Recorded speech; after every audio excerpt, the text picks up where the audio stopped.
Hai, salam sejahtera semua. Saya Cikgu E.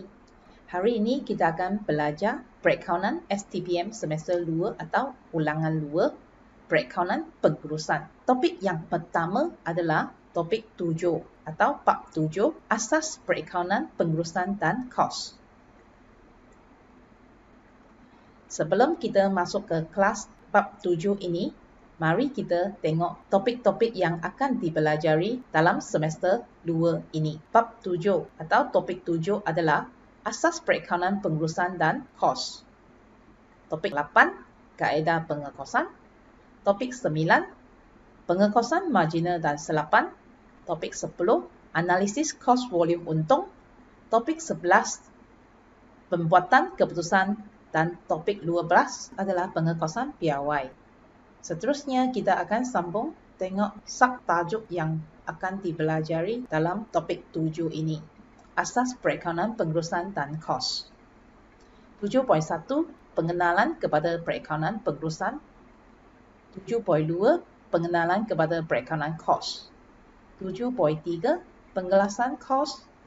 7.4 komponen kos pengeluaran. Dan 7.5 pengekosan produk. Dan hari ini cikgu akan fokus kepada 7.1 pengenalan kepada perakaunan pengurusan dan 7.2 pengenalan kepada perakaunan kos. Apa itu perakaunan pengurusan? Ia sebagai pengaplikasian pengetahuan dan kemahiran profesional dalam menyelia dan membentangkan maklumat perakaunan dengan cara yang dapat membantu pihak pengurusan untuk memformulasikan dasar dan merancang serta mengawal operasi sesebuah organisasi atau perniagaan. Perakaunan kos pula adalah sebahagian daripada perakaunan pengurusan dengan tata-tata kos dikumpul untuk disampai dan digunakan oleh perakaunan pengurusan. Perlu ingat Okey, kita tengok perbandingan antara perakaunan kos dan perakaunan pengurusan. Di sini kita ada 4 dimensi yang kita fokus. Yang pertama, dari segi aktiviti. Perakaunan kos mengumpulkan dan memproses maklumat-maklumat kos daripada awal urus niaga yang berkaitan dengan kos. Manakala untuk perakaunan pengurusan menganalisis dan mentafsirkan maklumat kos yang diterima daripada bahagian perakaunan kos. Fokus untuk perakaunan kos, kita fokus kepada tata-tata kos. Manakala untuk perakaunan pengurusan, kita fokus kepada penggunaan maklumat kos untuk membuat perancangan dan keputusan. Dari segi output, keputusan diperoleh melalui memprosesan data kos bagi perakaunan kos. Manakala perakaunan pengurusan, lumusan maklumat perakaunan kos digunakan untuk memenuhi tugas-tugas dan tanggungjawab pengurusan. Dari segi pengguna output, perakaunan kos digunakan oleh pihak dalaman atau pengurusan pentengahan atasan. Manakala perakaunan pengurusan juga digunakan oleh pihak dalaman, pengurusan pentengahan dan atasan. Seterusnya, kita tengok skop perakaunan pengurusan terdiri daripada pengumpulan, pemprosesan serta pelaporan maklumat kewangan dan bukan kewangan. Dan dia menjalankan fungsi pengurusan organisasi yang terdiri daripada perancangan, pengorganisasian dan pengarahan, kawalan serta membuat keputusan.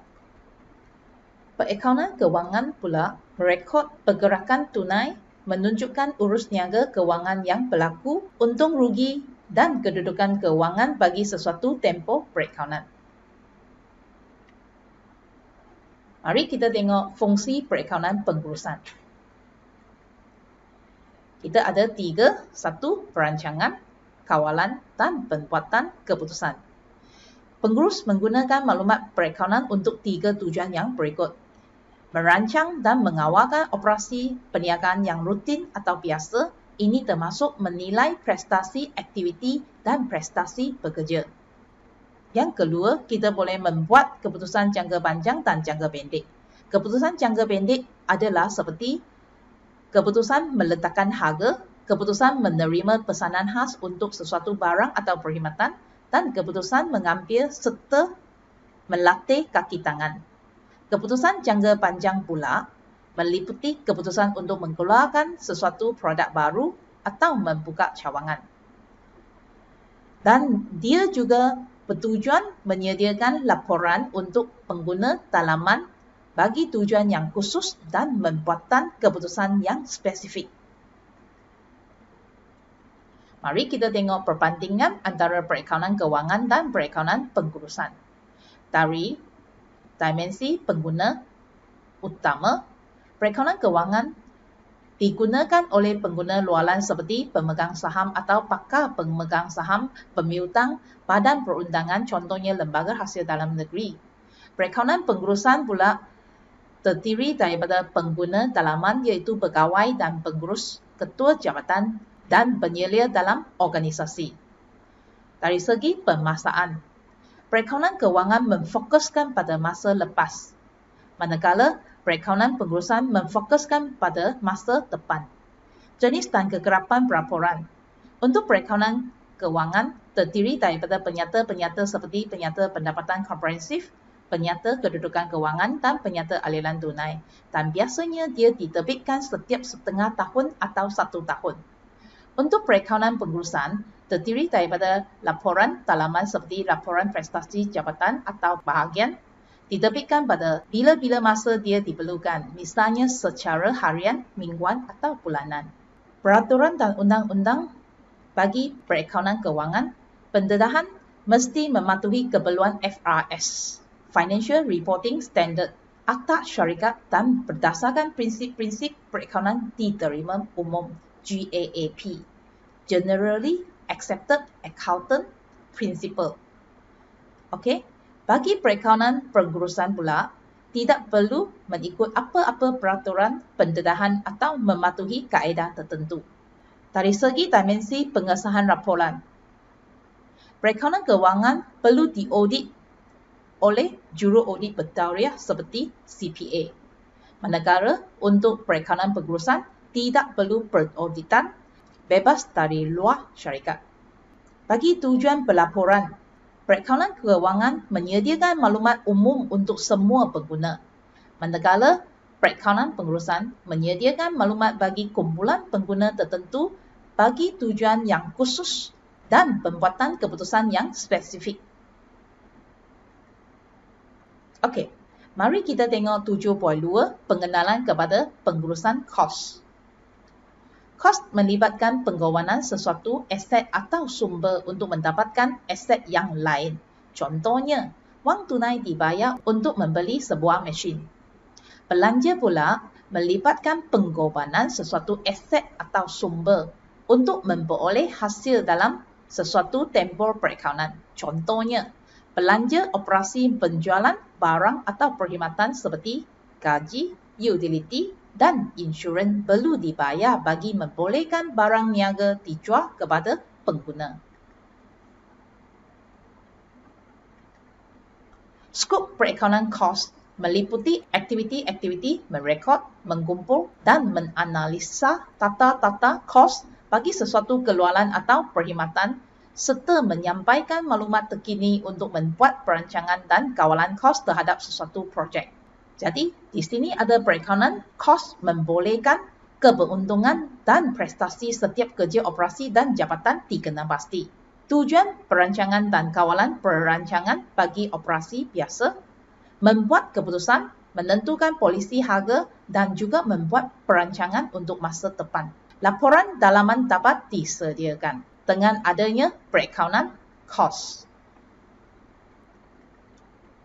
Sekarang, mari kita tengok contoh soalan. Soalan pertama, terangkan 2 fungsi perakaunan pengurusan. Jadi, kita perlu bagi 2 fungsi perakaunan pengurusan sahaja. Fungsi yang pertama, perancangan. Belanjawan adalah satu alat yang mengkoordinasi semua aktiviti dalam sesuatu perniagaan dan menentukan objektif yang perlu dicapai. Fungsi yang kedua, membuat keputusan, analisa, titik pulang modal, menentukan dasar yang perlu diikuti.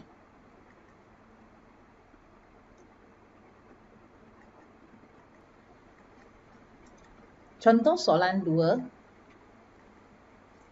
Nyatakan 3 perbezaan antara perakaunan kewangan dengan perakaunan kos. Jawapannya, kita boleh buat dalam bentuk jadual. Perakaunan kewangan untuk kegunaan luaran, perakaunan kos untuk kegunaan dalaman. Perakaunan kewangan menghasilkan maklumat kewangan. Perakaunan kos menghasilkan maklumat kewangan dan bukan kewangan. Perakaunan kewangan perlu mematuhi prinsip dan perakaunan yang diterbitkan oleh Badan Ikhtisas. Manakala perakaunan kos tidak perlu mematuhi prinsip perakaunan sesuai untuk mengukur prestasi pihak dalaman.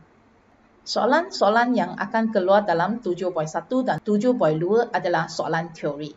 Jadi, pelajar kena ingat, baca dan fahamkan.